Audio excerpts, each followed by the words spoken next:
যেখানে ঢেউয়ের সঙ্গে মিশে যায় জীবন আর সৌন্দর্য। তবে সেই সৌন্দর্য এখন হুমকির মুখে, কারণ প্রতিদিন সমুদ্রে জমছে বিপুল পরিমাণ প্লাস্টিক বর্জ্য। মাছ, কচ্ছপ আর ডলফিন সহ বিভিন্ন সামুদ্রিক জীব খাবার ভেবে গিলছে সেই প্লাস্টিক। ফলাফল, সেই প্লাস্টিকই মাইক্রোপ্লাস্টিক হয়ে ফিরে আসছে মানুষের শরীরে। সমুদ্রের দূষণ ধীরে ধীরে ছড়িয়ে পড়ছে পুরো খাদ্য শৃঙ্খলে। এই ভয়াবহ প্লাস্টিক দূষণ রোধে কাজ করছে বিদ্যানন্দ ফাউন্ডেশন এবং কক্সবাজার জেলা প্রশাসন। তাদের উদ্যোগ প্লাস্টিকের বিনিময়ে খাদ্য সামগ্রী। একদিকে কক্সবাজারকে করা হচ্ছে প্লাস্টিক মুক্ত, অন্যদিকে উপকৃত হচ্ছেন প্রান্তিক মানুষজন। গত 3 বছরে সম্পূর্ণ স্বেচ্ছাশ্রমে সংগ্রহ ও রিসাইকেল করা হয়েছে 3 লক্ষ কেজির বেশি সামুদ্রিক প্লাস্টিক।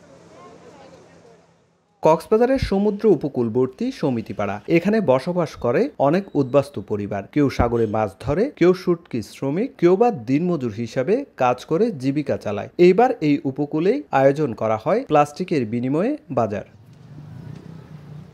সোমবার দুপুরে এই বাজারের উদ্বোধন করেন কক্সবাজারের জেলা প্রশাসক। এই আয়োজনে 500 প্রান্তিক পরিবার জমা দিয়েছে 3.5 মেট্রিক টন প্লাস্টিক, আর বিনিময়ে পেয়েছে প্রায় 3 লক্ষ টাকার খাদ্য সামগ্রী। এখানে 1 কেজি প্লাস্টিকে মেলে 6টি ডিম, 2 কেজি প্লাস্টিকে 1 কেজি ডাল আর 4 কেজি প্লাস্টিকে 1 লিটার তেল। ফলে সৈকত হচ্ছে পরিষ্কার আর মানুষের মুখে ফুটছে হাসি। আর 4 কেজি বোতল এগুলো মানে তো বিক্রি করে দিই।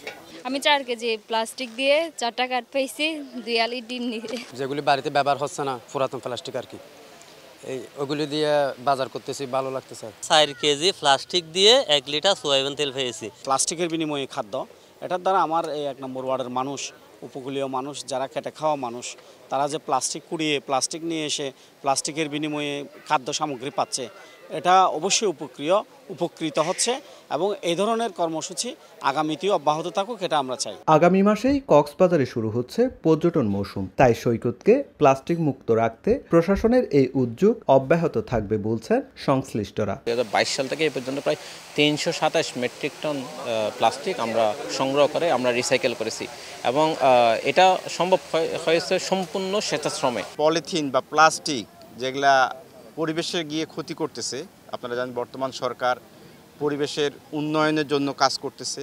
এবছর কক্সবাজার জেলায় বিভিন্ন এলাকায় এই পলিথিন সংগ্রহ এবং তার বিনিময়ে যারা এটা সংগ্রহ করবে সেই সব মানুষকে বিভিন্ন পণ্য সহায়তা এই কার্যক্রম অব্যাহত রাখব।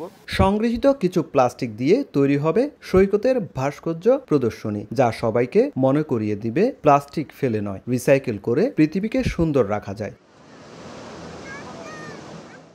সুজাউদ্দিন রুবেল, সময় সংবাদ, কক্সবাজার।